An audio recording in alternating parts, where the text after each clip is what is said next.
I just want to not be getting that flash. But that, I'm glad we're stopping, is the CTS site.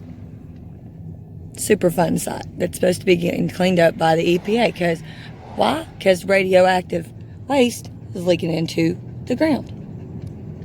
Thank you. Thank you, U.S. government. So, I am going to Goodwill real quick. Because there was a couple of like canvases that were used. There was actually a big canvas that wasn't used, but it had something on it that I'd probably have to peel off, like that had got stuck on it from where whoever had it stored, and it was only like $5 or $6. So if it's still there, or who knows, there might even be some new stuff there, I'm gonna get that. The last pour I did, which will be in the video right before this one, because I'm gonna upload it here in just a little bit. So, I had these colors. They're just awesome. I mean, they're just awesome. I had a gold color. It's not that 24 karat deco art gold, but it's close. It's close, and it looked really awesome in that pour. So I'm gonna mix these colors again and do it again a little bit later today. So hopefully all that's gonna go smooth. So wish me luck on that. Also, Saturday's the big day for my daughter. She is graduating. So her ceremony is Saturday morning. I will be picking up my mom, and then we will be going to, I think it's called Harrah's Casino Center or something like that, because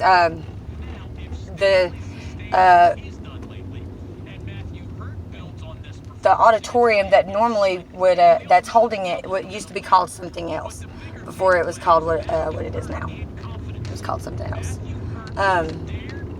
It was called the Asheville Civic Center forever, and then it was called the U.S. Cellular Center for a while, and the bid opened up again last year, and Harrah's got in on that. So.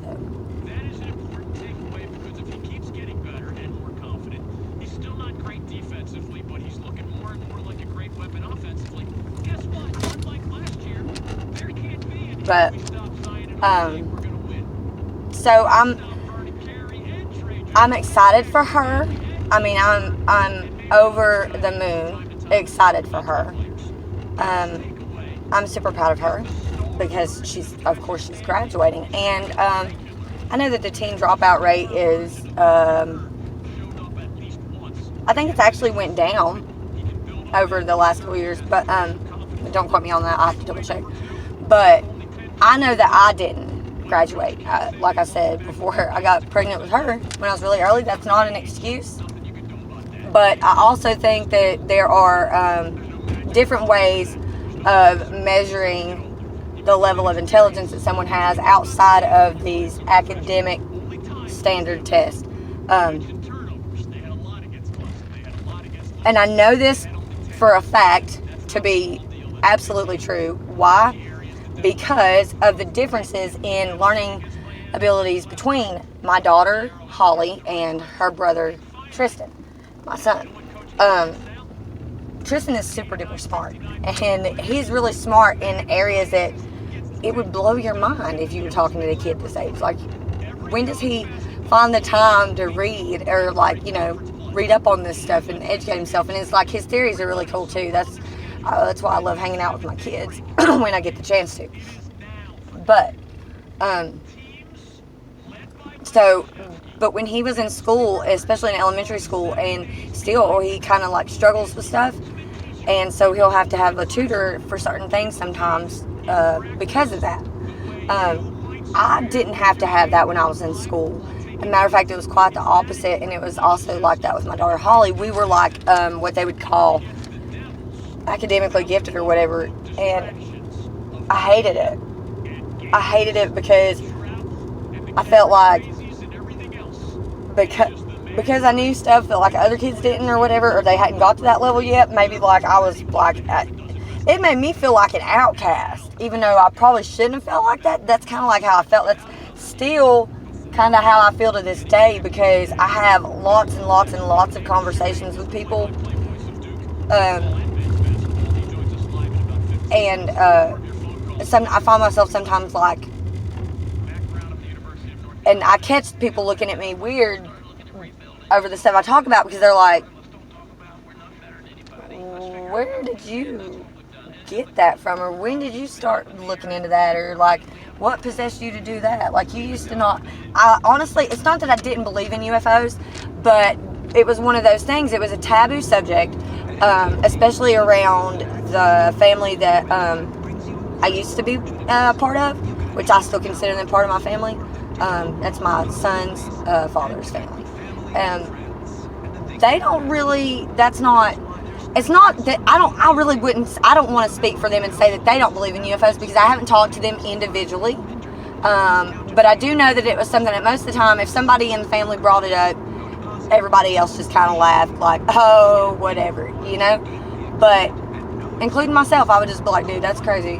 Like, do you hear yourself right now? Like, that's not even possible. This was only like a matter of like 5-6 years ago. This is how I felt. Even though I felt weird and I felt like maybe a part of me was alien, I still was kind of on the cusp of like accepting the fact that that's even a possibility, right? So fast forward to when I started seeing my current boyfriend, who has an associate's degree in religious science, which means he's studied religion and all that stuff, all of the religions, including his own and including Christianity. This is where we were having a conversation one day while we were dating, like when we were first talking to one another. Somehow the Bible got brought up, which is normally something that I don't talk about with friends or anything like that, because religion is to me like politics. It can be a very touchy subject.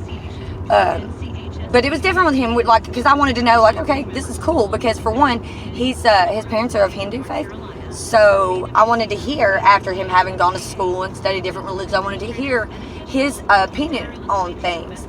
And that was when he first talked to me about ancient alien theory. I'd never watched Ancient Aliens before or anything like that, and I had never even thought about the strange coincidences and connections and similarities between things and events that happened in the Bible and things and events. So the other day, like in the last clip, I was talking and my stupid phone got cut off, so I listened to it, and right where I left off, I was talking about how the first time that I'd been introduced into ancient alien theory, I guess that's what you call it, right? Yeah, I'm pretty sure. Because I'd never really even thought about that kind of stuff before. It's never even occurred to me. So, it was amazing. It was like, it was mind-blowing stuff. And then, ever since then, I've done all the research I can into every aspect of ufology that I can. So, which, strangely enough, did, in fact, bring me to the national park stuff, which is just bizarre. You might not see the connection right away, but trust me, there is one. I promise, there is one. We gotta wait. It won't be long. Okay. Okay. Where's the bowl? Where's that bowl at? Right here in the thing. Okay. Let me get my lighter when you're done. Thank you. But yeah. Hold on a second. That sounds so shitty. There's some dude in a Honda, like, going through the parking lot, and he doesn't have his speaker box set up right, and so his trunk is rattling, and it sounds like shit. It sounds like somebody's got a vibrator in a tin can. That's too funny. That's what it sounds like. Are you talking to me? Nope. Camera. Doing my phone thing. Doing my YouTube thing. So yeah. Then, the other day, we were talking about different things that we were thinking about, like, that possibly could be going on in the woods in relation to the Bigfoot, but could it be like something else besides Bigfoot? And somehow we got started on the wildfires. Huh? And what if... But you got me some of the rice, though. Yeah. This rice at this place. And they got this sauce.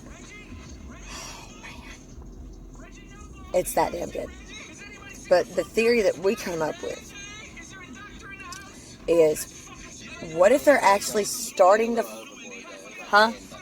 Oh, man. Really? I got the sushi. It was like $5. So yours was only like a couple bucks. Okay. Side of rice. But it's a big side.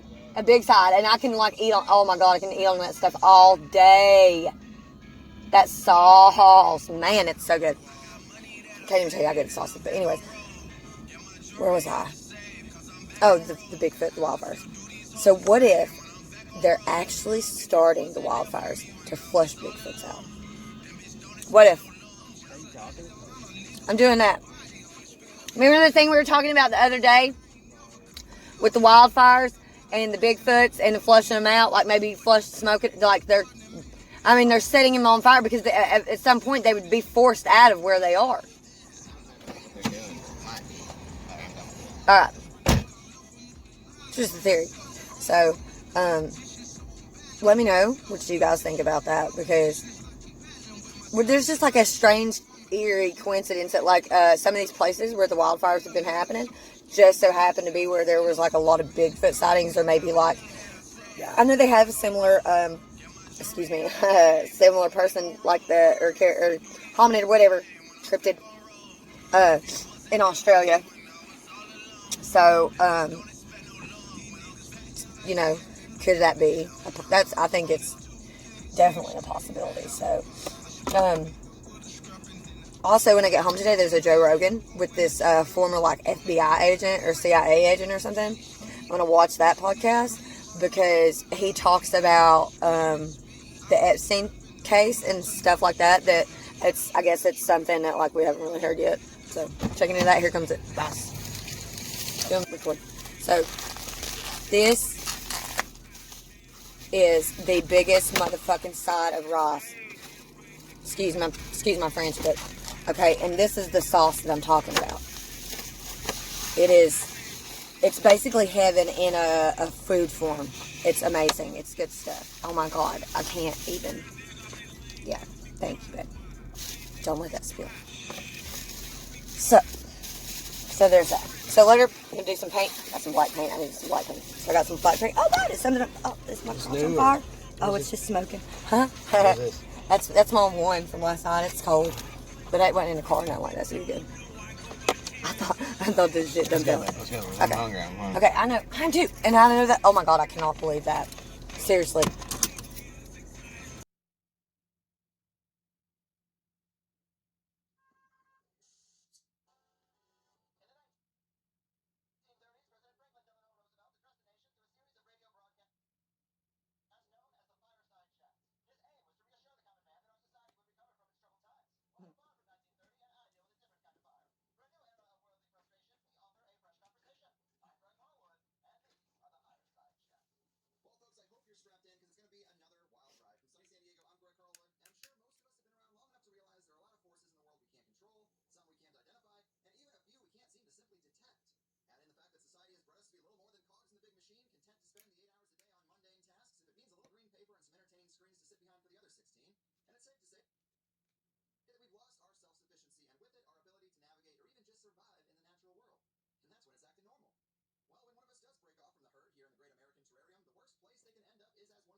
411 work has become so popular it's basically created its own subgenre of paranormal conversations, and the speculative search for answers has run the gamut from Bigfoot kidnappings and alien abductions to Native American curses, secret government projects, and portal places.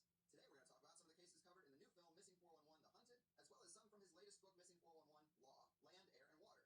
And if we do our job right, you'll be as puzzled as you are paranoid. So without further ado, the great disappearance detective and the father of Missing 411, David, my man, welcome back to the higher side. Hey, Greg, thanks for having me. It's always fun to talk to you. Thanks, man. Yes, this is a real treat. I'm sure every host in the game is thrilled when they get to have you on because this work is so unique. You're a disciplined researcher, and the case studies are amazing. Of course, your work started in national parks mainly in North America, but also across most of the English-speaking world, and has since expanded a bit to include other wilderness areas with about 59 or 60 identified clusters now. Maybe to get started here, you can elaborate for us about how the work has changed or expanded since our first conversation 5 years ago. Is Yosemite National Park still the largest cluster of missing people anywhere in the world? Yeah, Greg, it is.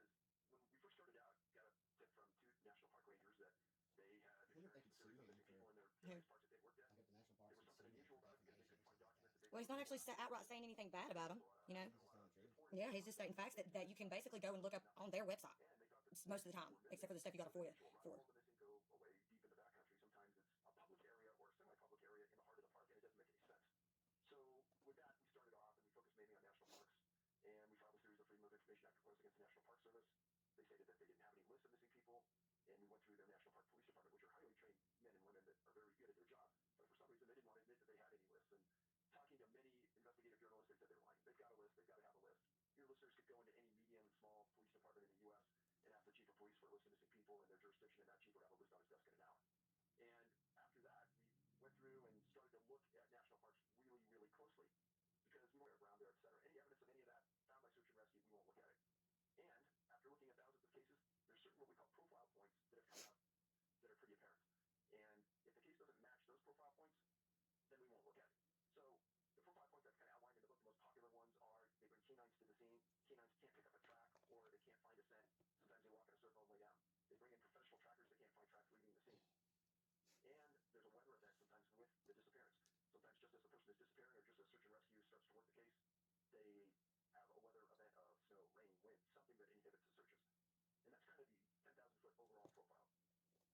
Yes, those are 2 of the most intriguing profile points, and a great introduction or reintroduction for people. You are so respected for that discipline to stick to just the facts. You leave the crazy speculation to hosts like me, and that's what I think people like about you. And it is kind of crazy. Some of the other profile points, victims are often found in areas that were previously searched, sometimes missing clothes or shoes. When they are